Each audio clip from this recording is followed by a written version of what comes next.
She accused a calm, older black man of carrying a fake passport, tore it in half in front of everyone, and had no idea he was the FAA inspector sent to order her gate. The automatic doors slid open as Raymond Dandridge stepped into the departure terminal at Hartsfield-Jackson. He looked like any other traveler, dark blue windbreaker, slacks pressed with care, and a plain black leather briefcase swinging gently at his side. No fanfare, no security entourage, no badge in sight. He paused under the fluorescent lights, watching the line build at security checkpoint C. From the outside, Raymond didn't seem like much, just a 57-year-old man moving through the world with quiet certainty. But under that calm surface was a mission he couldn't share with anyone in the crowd. Raymond had worked with the FAA for almost 3 decades. In his early years, he focused on aircraft maintenance protocols. But as the years passed, and the reports of mistreatment and misconduct on the ground increased, his work shifted. He didn't wear a uniform anymore. His power was in what he observed, and what he could report. This trip wasn't just business. It was a test. A field order, initiated after 4 different complaints came in over 2 months, all pointing to one troubling pattern. Black and brown travelers were being stopped, questioned, and in some cases, denied boarding at certain gates. No official reason, just security concerns. So here he was, alone. No one knew who he really was. Not the TSA agents, not the gate crew, not the passengers. That was the point. As Raymond made his way through the terminal, he kept his eyes sharp. He wasn't looking for drama. He was looking for patterns. How people were spoken to, who was being asked extra questions, who got the side glances, who was smiled at and waved through without a second look. He stopped at a coffee kiosk and ordered a small Americano. The barista, a young guy with a nose ring and nervous energy, smiled as he handed him the cup. "You flying domestic or international today?" the kid asked. "International," Raymond replied, sipping the drink. "Toronto?" "Nice. You ever been? A few times?" Raymond said with a faint smile. I always learned something new. It wasn't a lie. Toronto was one of his favorite cities to work in. Straightforward inspections, good people. But today, his attention wasn't on the destination. It was on Gate C-14. As he made his way through the corridor, the voices of airport announcements crackled overhead. "Final boarding call for Flight 8802 to Montreal. Passengers please report to Gate A2 immediately." Raymond didn't rush. He had plenty of time. He made mental notes of the gate agents he passed, their expressions, the body language they used with different people. Some smiled politely, others barely looked up. When he reached C-14, the area was moderately full. People with carry-ons slouched in plastic chairs, half listening for boarding calls. A mother balanced a baby on her hip while scrolling her phone. A man in a sharp suit argued quietly with someone on Bluetooth. The air smelled faintly of pretzels and airport carpet cleaner. At the counter, a woman with platinum blonde hair and narrow glasses was typing rapidly into the terminal. Her name tag read, S. Wilcox.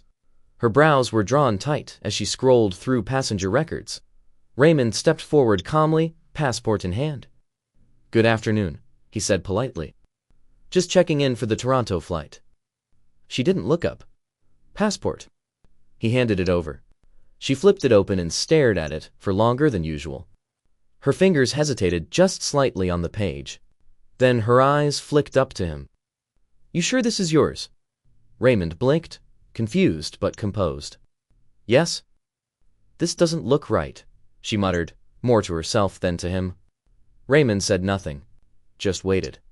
This wasn't new, but he hadn't even gotten 2 words out before suspicion landed on him like a weight. She turned the passport over again, furrowed her brow, and let out a small scoff. "What's your purpose for visiting Canada?" He answered without hesitation. "Business." "What kind of business?" "Transportation." That was technically true, vague enough to keep the cover intact but accurate. Her fingers tapped the desk. "I'm gonna need to verify this," she said flatly. "Step to the side." Raymond did as told. He moved a few feet back, near a support column, and leaned against it quietly. He watched her as she went into the system again, this time shaking her head. He caught the glance she gave to the passenger behind him.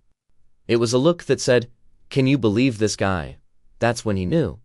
But something told him this wasn't going to be just another report. This time, it was going to get messy. Stephanie Wilcox didn't know she was being watched. Not just by the man she'd just brushed off, but by several sets of eyes in the boarding area. Some curious, some cautious. People notice things, even if they pretend they're not paying attention. Raymond stayed quiet. He didn't pull out a phone or puff his chest. He just waited. That was part of the job. Patience. Observation. Restraint. But even for someone with his experience, there were limits. Stephanie tapped furiously on the keyboard again, muttering something under her breath. The guy next in line, a white man in his 30s wearing a Harvard hoodie, stepped up. "Passport?" she asked. He handed it over. Less than 5 seconds later, she was smiling and handing it back. "You're all set, Mr. Riley. Enjoy your flight." He gave a quick nod and moved along. Raymond took a breath, small and quiet. Another passenger came up. Then another. Each one moved through the process faster than he had. Each one got a smile, a simple question, or nothing at all. After 5 minutes, he stepped forward again. "Excuse me, I just wanted to check. Has my document been verified?" Stephanie didn't look at him. Still reviewing, she kept typing. Then, almost as if annoyed by the presence of someone asking for basic respect, she sighed loud enough for a few heads to turn. "Sir," she said, finally looking up, "I'm going to ask you again. Are you sure this is your passport?" Raymond met her stare. "Yes, I am.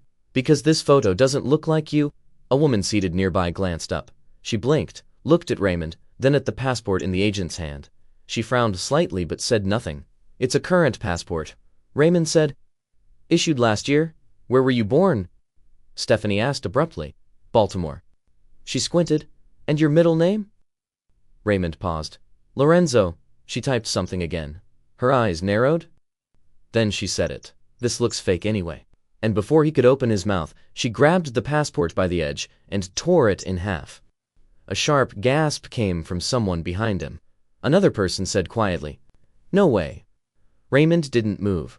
The torn pieces of his passport lay on the counter like something disposable.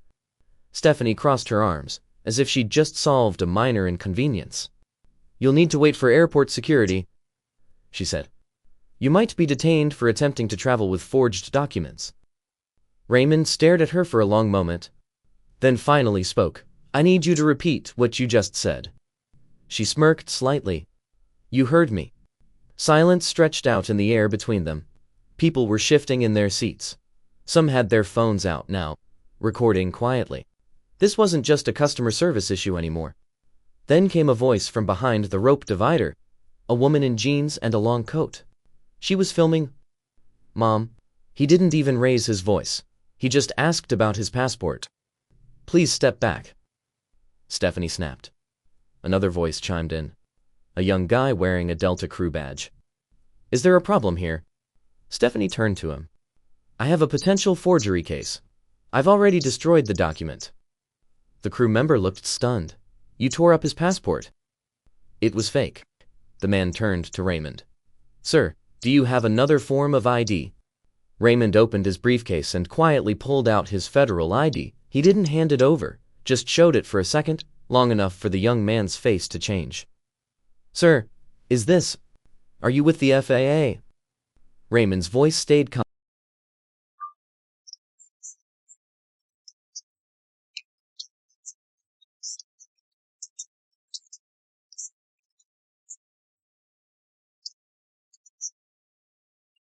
Or just sit with their mouths open. Stephanie opened her mouth, but no sound came out. "You've just torn up the passport of a federal inspector conducting a live audit." Raymond added, "You've also made public accusations and denied a passenger boarding access without cause. I suggest you call your supervisor now." But the damage had already been done, and it wasn't going to be swept under the rug. It started slow, just one woman holding her phone slightly higher, pretending to scroll. But after Stephanie ripped that passport and Raymond calmly revealed who he was, the phones started rising like sunflowers to the sun. The tension in the air was no longer quiet. It had cracked open. Whispered comments turned to soft murmurs. and murmurs became audible words. Did she really tear it? Did he say FAA? Yo, that's gonna be everywhere by tonight. The woman in the long coat kept filming. She turned her phone slightly, catching Raymond's face. He wasn't yelling. He wasn't throwing accusations. He just stood there, the picture of control. While everything around him began to unravel, Stephanie, for her part, looked like she wanted the floor to open up beneath her feet. She was still standing behind the gate counter, arms now folded tightly across her chest, but her confidence had taken a hit. Her eyes darted to the side, then back to her computer, as if hoping something official-looking on the screen would make this all go away. The young Delta crew member, the one who had seen Raymond's FAA credentials, was now on a handheld radio, walking away from the counter. His voice wasn't raised, but he was clearly speaking quickly. Raymond didn't move from his spot. A middle-aged man in a charcoal blazer came forward and asked, not unkindly, "Sir, would you like a seat while this is sorted out?" "I'm fine," Raymond replied. "But thank you." Behind him, a man holding a tablet mumbled, "This is why people don't trust flying anymore." The woman next to him nodded. "And this is happening in broad daylight, right in front of everybody. I knew something was off with her attitude from the start." Someone else added, "She was all sugar to the folks before him. Then he walks up and she flips the switch." From the other side of the terminal hallway, another gate agent from gate C13, an older man with salt and pepper hair, appeared. He looked directly at Stephanie and gestured subtly for her to come over. She didn't budge. Instead, she turned to Raymond and spoke, her voice lower now. "I'm sure we can work this out without it becoming something bigger." Raymond kept his gaze steady. "You made it something bigger the moment you assumed my identity was false." She flinched at that. It wasn't shouted. It wasn't theatrical. But it landed. From the corner of the terminal, a security guard began walking over. Not the heavy-handed kind. This one looked confused, like someone had only half filled him in on what was happening. He arrived, looked between Stephanie, Raymond, and the growing crowd. "Everything all right here?" Raymond turned his head slowly and said, "She destroyed a federal document. Mine. Without cars." The guard blinked. "You want to file a report?" "Oh," a woman said sharply from the row of chairs. "He's more than filing a report. Check Twitter." Someone else added, "It's already out there."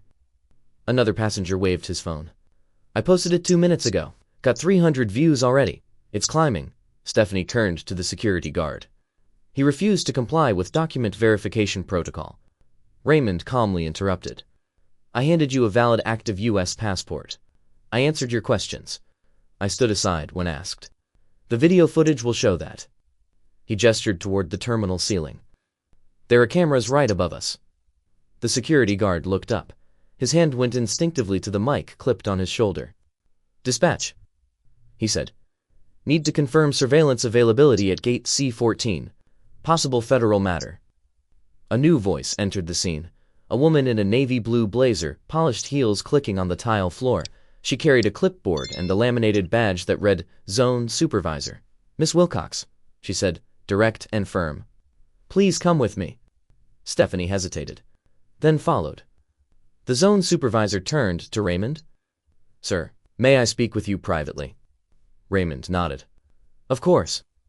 The two of them began walking toward a hallway near the jet bridge, away from the eyes and phones. But it didn't stop the ripple through the waiting area. The phones stayed up. Voices exchanged theories. Some angry, some incredulous, some just stunned. "Man, they picked the wrong guy today." "Yeah. And he didn't even raise his voice." "Nope. And he's got receipts." But outside that hallway, the story was already growing legs, and the internet wasn't going to wait for an official statement. Inside the hallway, things got colder. Not physically, though the temperature did dip slightly as they entered the back corridor, but in tone, the kind of cold you feel when people start choosing their words too carefully. Raymond sat across from the zone supervisor in a small room meant for quick interviews and badge checks. It had a low, humming vent, a table bolted to the floor, and a camera mounted in the corner. The walls were a dull beige, worn by years of tense conversation. The supervisor, whose badge read N. Morales, closed the door softly and sat down. She didn't look hostile, more like someone trying to hold back a storm with a clipboard and a checklist. "I'm Nicole Morales," she began. "I just want to make sure we get everything on the record properly, Mr. Dandridge," Raymond replied. "Raymond Dandridge." She clicked her pen. "Are you with the FAA?" He reached into his briefcase, opened the slim black folder, and pulled out his credentials. He handed them across the table. Her eyes scanned the gold seal, the official photo, the ID number. She stiffened. "You're doing an inspection?" "I was," he said plainly, until it turned into something else.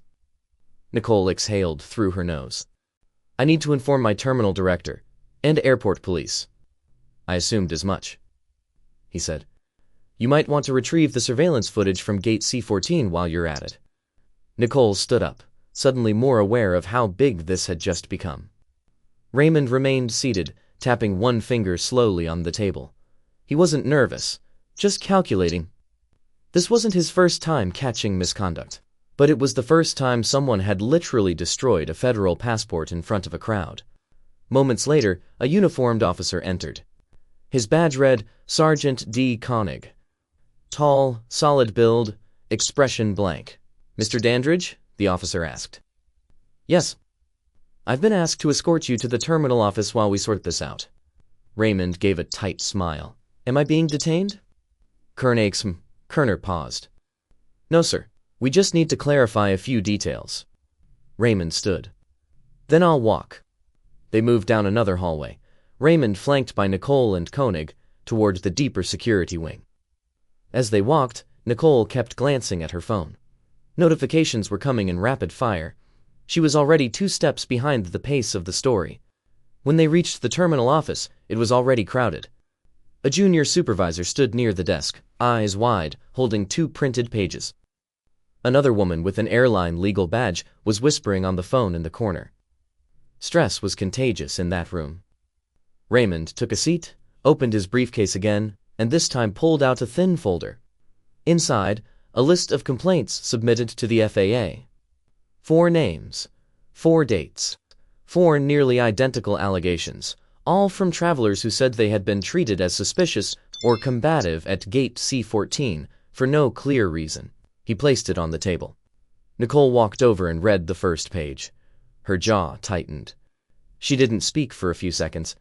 Then she said, "Why wasn't this flagged earlier?" Raymond didn't answer right away. Then calmly, "Because this wasn't about getting someone fired. It was about seeing if the problem was as real as the complaints said it was." A younger staffer entered the room and whispered into Nicole's ear. Her face changed. "What is it?" Raymond asked. "The video," she replied. "The one from a passenger's phone. It's already on 3 major news accounts." Raymond leaned back slightly. That was fast. "Too fast," Nicole muttered. She looked toward the legal rep, who was now off the phone and visibly sweating. "This may go federal by tomorrow morning." Raymond glanced at the clock on the morrow. 11:48 a.m. It hadn't even been 2 hours since he entered the airport. Then Koenig, the officer, stepped forward. "We've confirmed the security footage backs up your version of the incident. You stood calmly. You answered her questions. You never raised your voice." "I know," Raymond said, "but thank you for confirming it." Nicole cleared her throat. "Do you want to file a formal complaint now, or wait for the FAA investigation to complete?"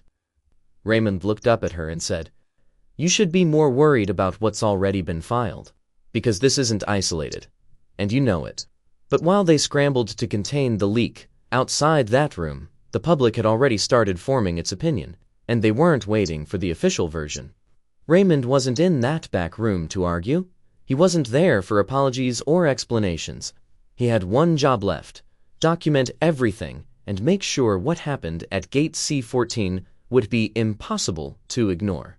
Nicole Morales stood near the corner of the room, her blazer folded over a chair now, sleeves rolled up like someone who'd suddenly realized she was no longer just part of the airport. She was part of the story. 2 more senior staff had joined them in the last 15 minutes. One was Earl Bronson, a regional operations manager who had been pulled out of a lunch meeting 2 terminals over. The other, Lana Feld, was legal counsel for the airline's Southeast Division. She wore no expression at all. Her words, when she spoke, were polished but lacked warmth. "We are fully committed to investigating this incident and working with all relevant federal agencies," Lana said, folding her hands on the table like she was presenting at a board meeting. Raymond sat with his legs crossed, his FAID now resting visibly on the table between them. "I'm sure you are," he said, "but I want to be clear. This isn't about a misunderstanding. Your gate agent destroyed a government-issued passport in a public setting, accused me of carrying forged documents, and created a disruption without ever following proper protocol." Earl tried to interject. "We understand emotions were running high." Raymond cut him off, still calm. "Mine weren't." That shut the room up for a second. Nicole reached into a drawer and pulled out a thin envelope. She slid it toward Raymond. "The two halves of your passport. I thought you'd want to keep them for documentation." He looked at the envelope. "Didn't touch it. Thank you," he said. Lana leaned forward slightly. "Mr. Dandridge, are you planning to pursue legal action?" "I'm not here to discuss lawsuits," he answered. "I'm here to complete my audit." There was a shift in the room, the kind that happens when people realize they've only just started to feel the fallout. Raymond took out a printed sheet from his folder. "I'll be submitting this report to FAA Internal Affairs by the end of today. It includes full details of my experience, as well as notes on staff behavior, gate surveillance, and the response from supervisors." He paused and looked around the table. "I've also included a pattern of complaints filed by travelers from the last 8 months, 5 of which involved Gate C14. 4 of those involved Ms. Wilcox." Nicole visibly winced. Earl cleared his throat. "We were unaware of that trend. That's part of the problem," Raymond said. There was silence for a long stretch. Then Lana spoke again, carefully. "If we request a follow-up meeting with our HR department and Diversity and Inclusion division, would you be willing to join that conversation?" Raymond tilted his head slightly. "Your departments are welcome to do their part, but my responsibility is to report facts, not to help you write a better press statement." Nicole rubbed her forehead. Outside the small office, things weren't calming down. Another junior staffer had walked in with a tablet showing a live feed of a trending video. Raymond's encounter. Over 2.7 million views. Comments exploding. News accounts already tagging the airline's official page. "CNN's requesting a statement," the staffer muttered to Earl. "And so is Channel 5 Atlanta." Raymond gave a small, tired sigh. "You can tell them I'm not available for comment." He stood up, slid his folder back into his briefcase, and looked around the room one more time. "You've got a window to make this right. It won't stay open long." Nicole followed him to the door. "Where are you heading now?" "I'll finish my route," he said. "Then I'll be returning to D.C. in the morning." She looked like she wanted to say something more, an apology maybe, but couldn't quite find the words. He walked past her. As he stepped out into the terminal hallway, another passenger caught his eye. A woman with a toddler strapped to her chest gave him a quiet thumbs up. Another man, further down, gave him a respectful nod. Raymond didn't return the gestures, not because he didn't appreciate them, but because he knew this wasn't about him anymore. But as he walked back into the public eye, it was already clear. This was no longer just about one gate agent. It was about every face she'd ever made uncomfortable, and every person who'd said nothing while it happened. The airline's regional control office on the 3rd floor wasn't built for chaos. It was designed for logistics. Flight schedules, weather maps, fuel ratios, and gate assignments lined the monitors on the wall. But now, everything had shifted. People weren't looking at radar or snow delays anymore. They were reading tweets, scrolling through comment sections, fielding urgent calls from PR teams and legal consultants. The digital war room was activated, and for the first time in a long time, it wasn't about lost luggage or delayed flights. Lana Feld walked in fast, without a clipboard this time. "How bad is it?" she asked no one in particular. A guy at the far end of the room, lean, wiry, with his headset hanging off one ear, turned his monitor toward her. "You tell me." On screen was the top post on X. A passenger's video showed Raymond standing calmly, Stephanie tearing the passport, and several people audibly reacting in real time. Lana watched in silence as the video played, then looped. 58,000 shares in the last hour. The tech added, It's already picked up by Morning America, and Sieb just tagged us in a comment asking for a statement. Damage control? Someone asked. No, Lana said flatly. This is past control. We're in full-on containment mode.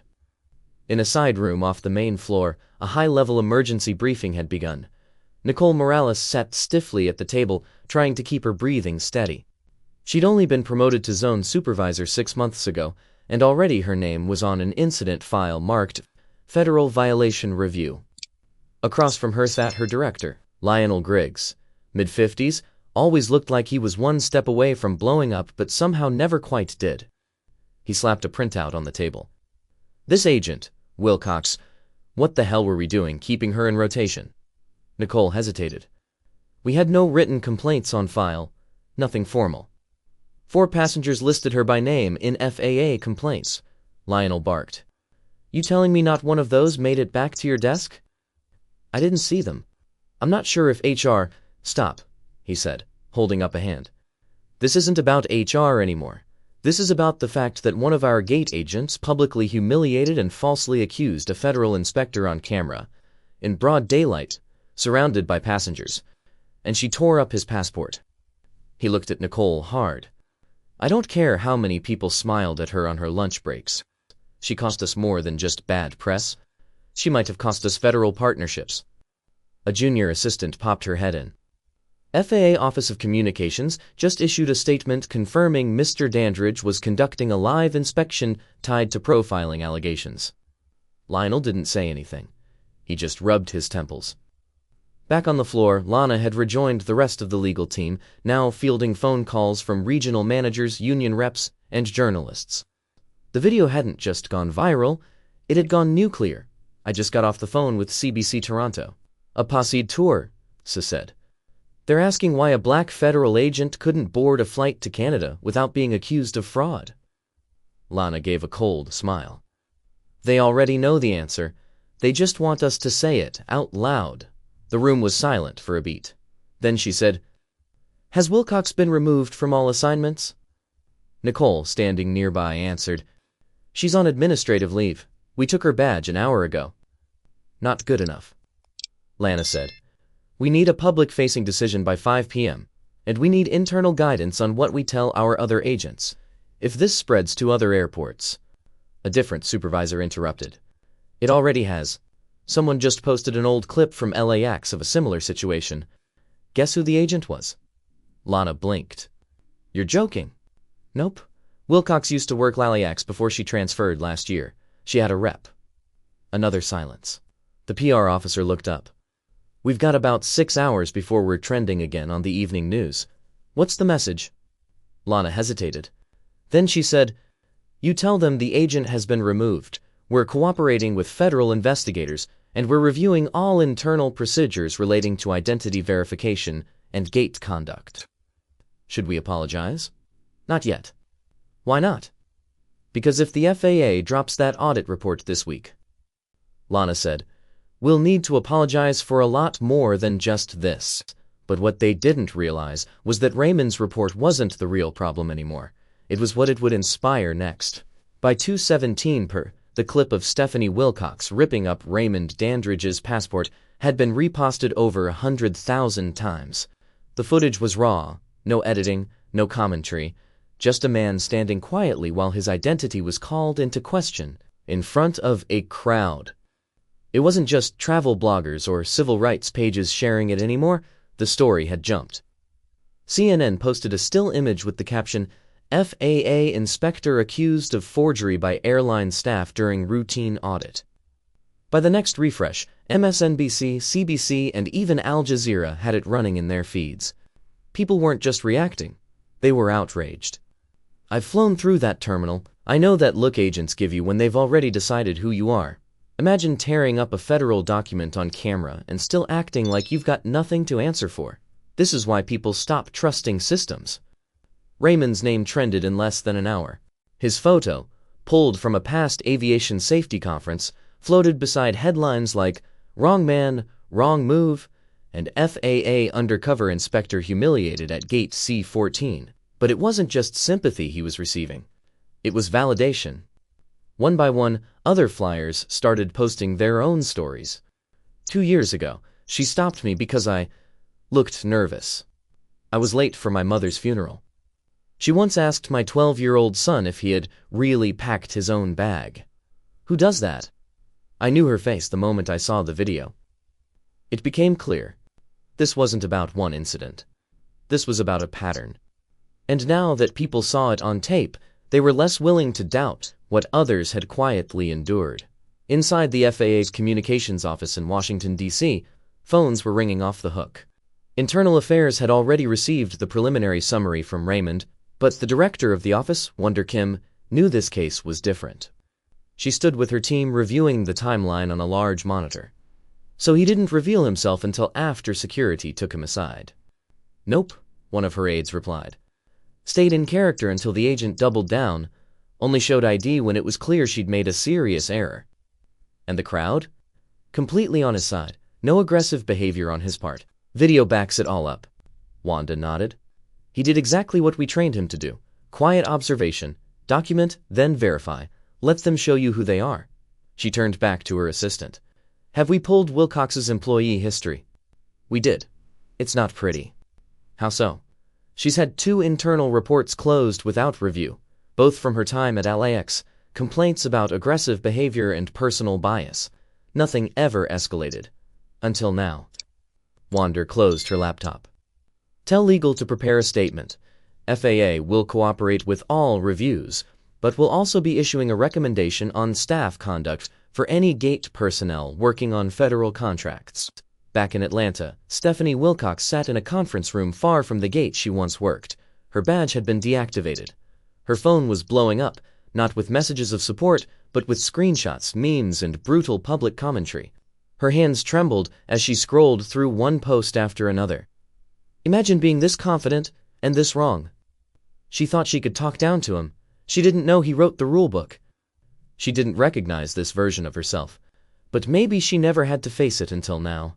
No manager had ever pulled her aside. No one ever pushed back. Until today. A soft knock at the door broke her trance. Nicole Morales stepped in with folded arms and an unreadable face. Stephanie didn't speak. Nicole sat across from her and said, "You're going to be contacted by the FAA within the next 48 hours. "For what?" Stephanie whispered. Nicole didn't blink. "For questioning. For a written statement. And likely a full inquiry into your history here and in Los Angeles." Stephanie opened her mouth, then closed it again. Nicole continued, "You need to understand something. He wasn't just anyone. And this wasn't just a bad day." Stephanie's voice came out small. "I didn't know." Nicole stood. "That's the problem." But now that the story had escaped the terminal walls, no one could unsee what they saw, or unknow what they'd learned. 2 days later, Raymond sat in his D.C. office. Nothing flashy, just a desk, a single window facing the parking lot, and shelves filled with binders older than some of the new hires. He was reviewing final edits to his incident report. The document was 34 pages long, meticulously organized, every detail timed to the minute. His phone buzzed. A message from FAA Internal Affairs. "Toronto office confirms 3 similar complaints at Pearson over past year. Same airline, similar behavior." He didn't respond right away, just leaned back in his chair, rubbed his temples, and let out a slow breath. He'd known, deep down, this wasn't isolated to one airport. You don't get a pattern like this from a single bad hire. Stephanie Wilcox had been the match, but the gasoline had been leaking for years. Later that afternoon, Raymond joined a virtual meeting with Wonder Kim and several FAA regional inspectors. Most of their faces showed fatigue, bags under the eyes, brows furrowed, jaws set like bricks. Wonder got to the point quickly. "We've begun compiling all identity-based complaints linked to the top 10 busiest domestic airports. Not just racial profiling, everything. Age, language barriers, perceived immigration status. It's a mess." A younger inspector named Jeremy Aguila from the Phoenix office spoke next. "I had 2 travelers last month who were stopped at boarding because they spoke too softly. Gate agent claimed they were evasive. Turns out they were both deaf." A few heads shook. Wonder turned to Raymond. Your report is going to be the foundation for a broader compliance review. Congress is paying attention now. Raymond didn't smile. He didn't like the politics. He liked clean process, clear policies, accountability. I'm not interested in headlines, he said. I want these procedures fixed. You may get both, Wonder replied. The Office of Civil Rights is looking to coordinate with us. They want in on the findings. Jeremy muttered. They should have been in years ago. The meeting continued for another half hour. By the time it ended, Raymond had 7 follow-up tasks and a dozen more incidents to review from the last 6 months. It felt like climbing uphill with a broken shoe, but momentum had shifted, not because of a dramatic speech or a viral campaign, but because someone finally caught the system doing what so many had claimed for years. Back in Atlanta, the terminal had changed too. Gate C14 now had 2 cameras installed above the counter. Extra angles, higher resolution. Every gate agent had been ordered to complete an updated training module within 72 hours. Supervisors were required to file incident logs weekly for FA review. It wasn't revolution, but it was movement.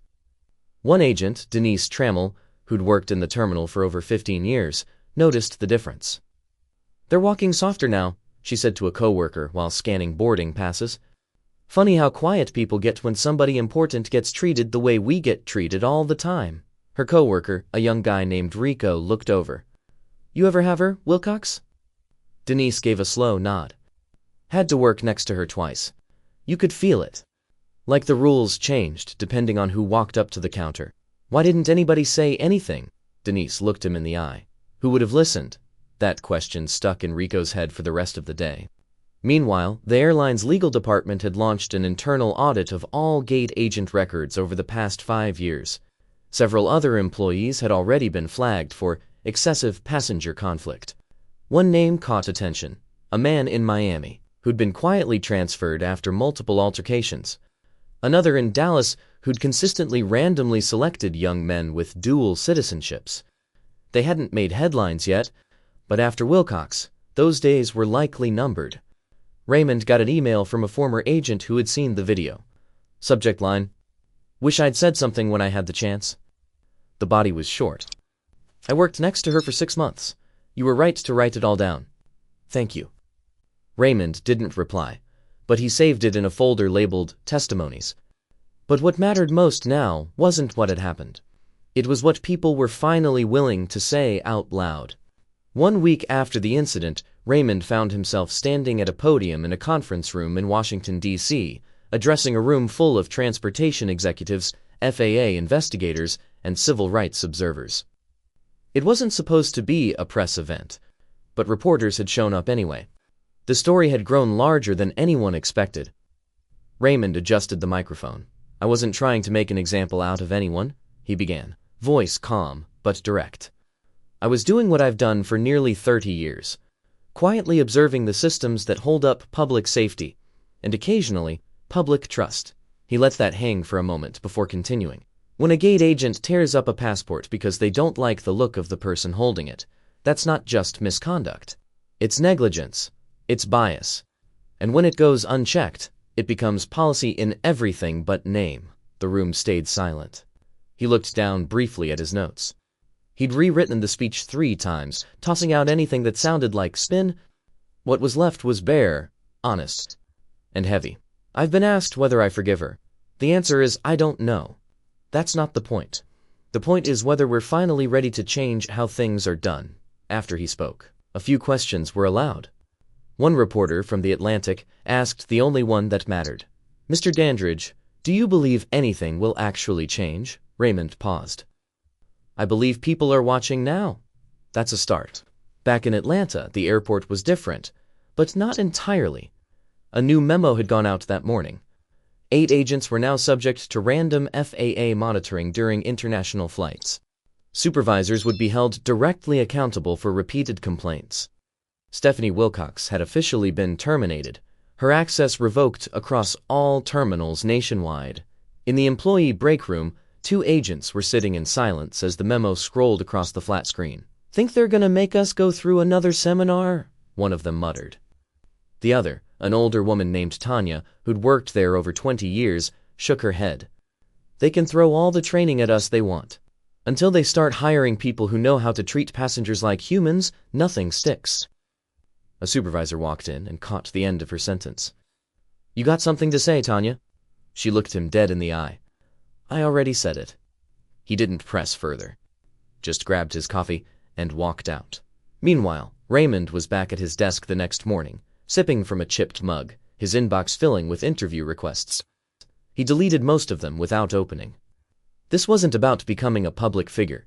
He wasn't chasing airtime. He was trying to keep the focus where it belonged, fixing the system from the inside.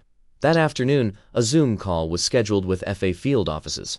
Raymond logged on a few minutes early. Small windows began popping up across his screen. Inspectors from Detroit, Seattle, Tampa, San Jose.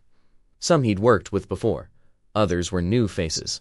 Wander Kim opened the meeting. Let's start with a round table, she said. Tell us one thing you've seen in the last week that gives you hope. Raymond didn't volunteer to go first. He listened.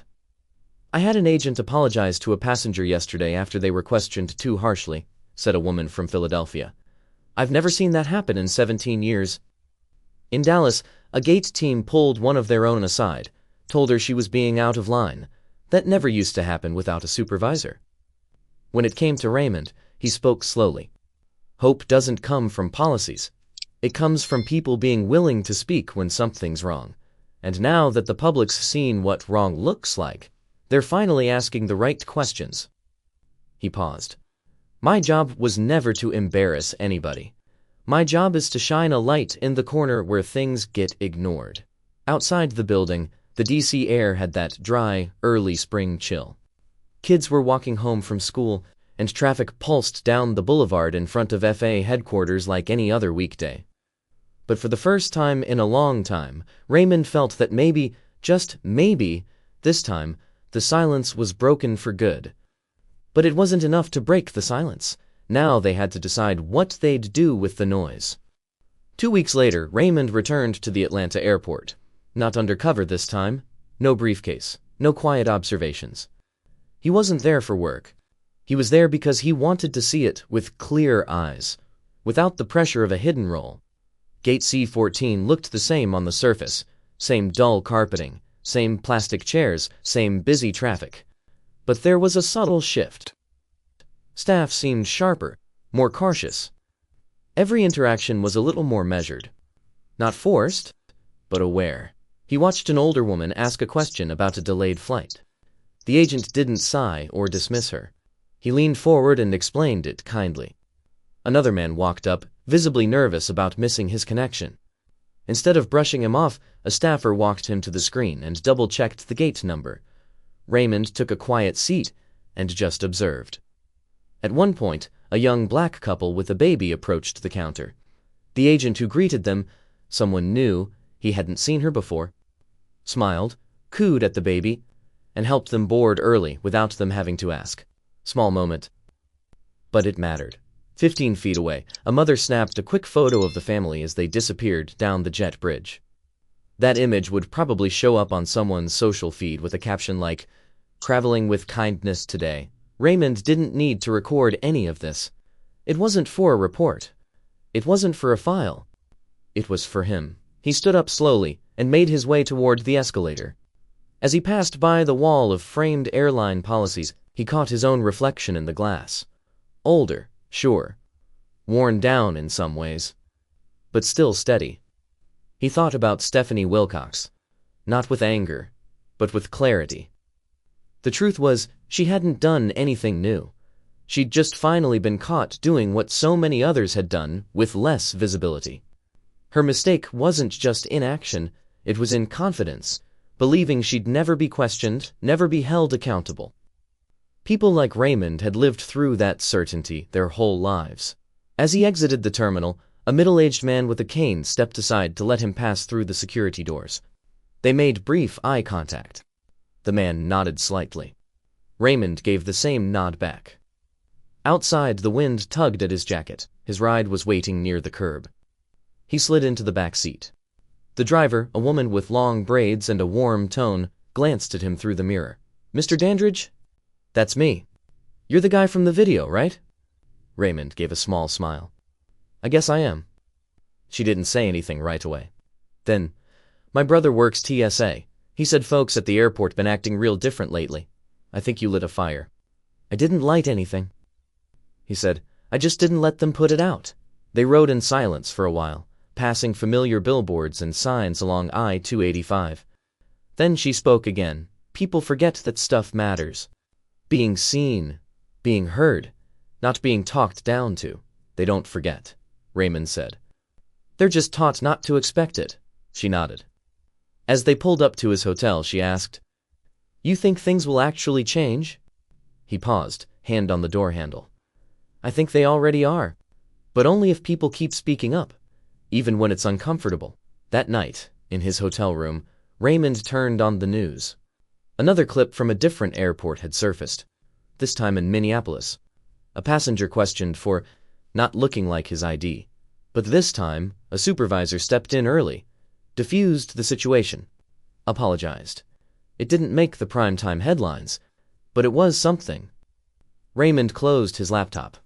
He thought about the generations behind him, the ones growing up now, the ones who might board a plane one day without having to carry the weight of someone else's suspicion. Maybe they'd never know his name. That was fine. What mattered was that someone had seen what happened and chose not to look away. Because sometimes all it takes to break a system is one moment of truth in a place built on routine. One voice that doesn't rise in anger, but stands in quiet certainty. One decision not to stay quiet anymore. And if you're still watching this story and thinking it was just about a man and a passport, think again. It's about all the moments we let pass. It's about what happens when we finally don't. If this story moved you, share it. Talk about it. And subscribe for more true stories that remind us why voices, especially the quiet ones, still matter.